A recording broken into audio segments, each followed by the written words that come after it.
so another comedian gave me advice, and if there's anybody on here that does comedy, this is the best advice that, I mean, it changed everything for me, because comedian, you get up on stage and your emotions are tied to the crowd. And if they're way into it, man, you're at this ultimate high. And then if they're just somewhat laughing, you walk off stage defeated. And he told me, he said, your job is not to walk on stage and get laughter. Your job is to walk on stage and gift laughter. And so your job is to go on stage and give laughter to somebody who's having a hard day, to give laughter to somebody who maybe they don't even have, they just need to laugh, but you don't know what's going through their life. And it changed everything, because now when I go on stage, before you would always seem to gravitate to the person not laughing, because you were trying to get laughter out of the crowd. So you're like, oh, well, it's my goal to make this person laugh, because there's always going to be someone in the front row that's never, it could be the hottest show you've ever done. There's always going to be one. And you would focus on that person and think you sucked because of it.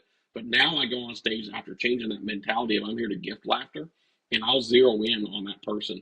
And the one thing that always sticks to me, and I have this photo, and I have it on my phone as a saved as one of my favorites, and I have it hanging in my office. And I'm at this sold out crowd inside of this old dance hall, and was headlining the show. And at the front, there's these three boys sitting in the very front around this table, and they're all three of them heads back, and they're laughing. As the show progressed, as each opener went through, they weren't laughing, and then they would start laughing, and then they would do a little bit more. By the time I got up there, they just kicked back and were laughing. Well, at the end, I'm at my merch table, and who I thought was their parents walked up, and they said, "Thank you so much." They said, "Those three boys are brothers. They're our nephews. And both of their parents were killed in a car wreck 3 weeks ago. This is the first time that we've got them to leave the house and do something. And you just gave them something they haven't had in 3 weeks." So anytime I sit there and think of, oh, this is tough, like, oh man, this road is tough. Like, I didn't make that much money on that show, or I didn't, man, that's 6 shows in 5 cities in 6 days. I'm worn out. I pull that picture up and I remind myself why I do this and who my audience is for. And that it's not about getting laughter from them, but it's about me getting up on stage and gifting them the gift of laughter, or gifting them inspiration, gifting somebody who's going through, who's been not knocked out, or not knocked down, but they've been knocked out and their world's reeling around them, and just needing hope and needing inspiration and needing just encouragement to get through. That's why I do what I do. Well, Nick, you've proven that you are a good comedian and a good man. I appreciate that. Thank you. God bless you. Thank you very much. I doubt that there's any way I can help you, but if there's any way I could ever help you in the future, anything, you let me know. So sometimes I'll say this to people. Sometimes it's hard to give a presentation of yourself, deliver it to. Sometimes you can pull yourself out when somebody interviews you. Mm-hmm. If you're looking for something like that, I'd be happy to help you.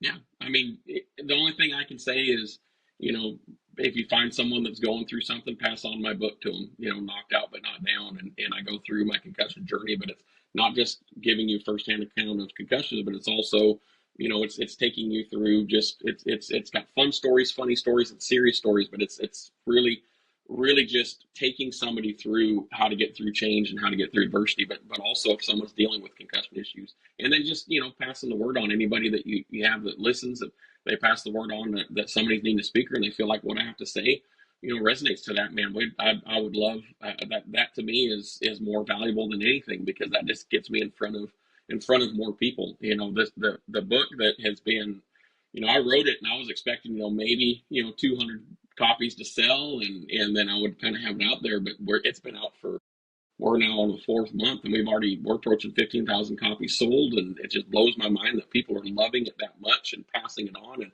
the word is spreading, and when you write something, it's your baby, and you think it's going to be good, but to have that feedback, and I just want to bless people, and I want to help people and get in front of them. So just even getting to be on your podcast, and hopefully there's someone that's sitting here. My prayer, before I go on every podcast, I pray over it. And I pray that, God, if there's somebody listening that needs to hear this, that they are tuned in at this time, and that they didn't skip it this episode this time, that they were like, you know what, I'm going to listen to this, and that it spoke to exactly what they needed in their life.